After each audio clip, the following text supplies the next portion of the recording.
Comme première directive, nous allons parler de la directive Xdata. Cette directive indique au framework d'initialiser un nouveau composant avec des données au format objet. Comme vous le savez, pour ceux qui suivent ce cours depuis le début, nous l'avons déjà utilisé. Donc là, nous allons juste répéter et afin d'entrer encore dans les profondeurs.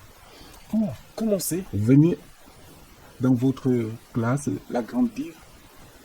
Nous allons prendre ça comme notre composant de base. Moi, je vais commencer x-data. Oui. Et après, on va mettre des accolades d'objets.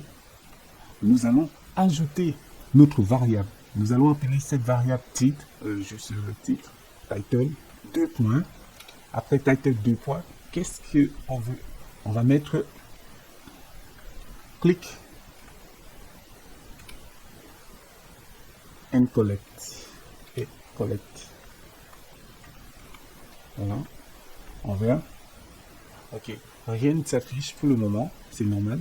Nous, on va l'afficher ici en H1. Donc, nous, on va mettre H1 texte.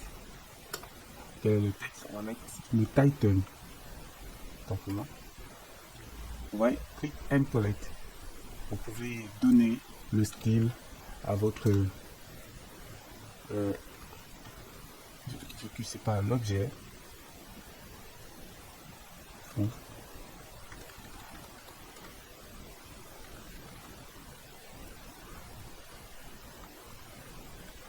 C'est pas l'objet du cours. Font bold. Donc je mets ça en gras avec un taille unité XS. Ok, là on a quelque chose. Voilà, les amis.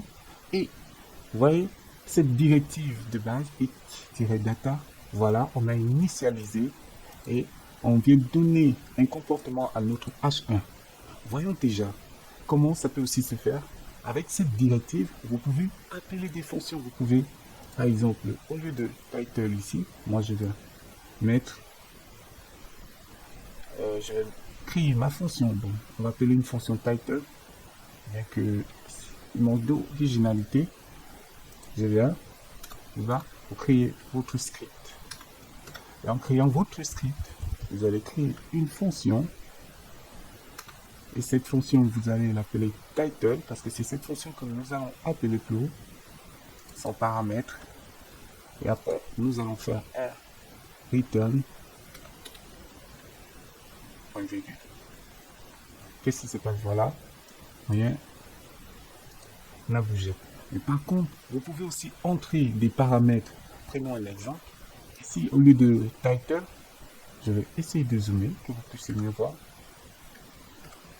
Là, je pense que c'est mieux. Tout le monde le voit. Donc là, on a... Et ici, nous allons entrer une variable. Je vais prendre ce nom, mCollect. Je coupe. Je scroll par ici. Or ici, vous voyez, le title, il faut une variable. Quelle est la variable qu'on va entrer? On va appeler ça $title. Donc, le nom de la variable, ici, on a une variable. Donc, notre fonction, il faut qu'on entre une variable. Là, on a donné la variable mCollect ici. Donc, il va retourner $title. Vous voyez? Là, on va enregistrer. Vous voyez, les amis, rien n'a bougé. Imaginons que ici, je viens juste mettre clic. Vous voyez ce qui se passe. Donc, voilà un peu pour ce qui concerne la variable de base xdata. Cette variable, vous pouvez faire plein de choses avec. Et bien, pour ça, on se donne rendez-vous à la suite.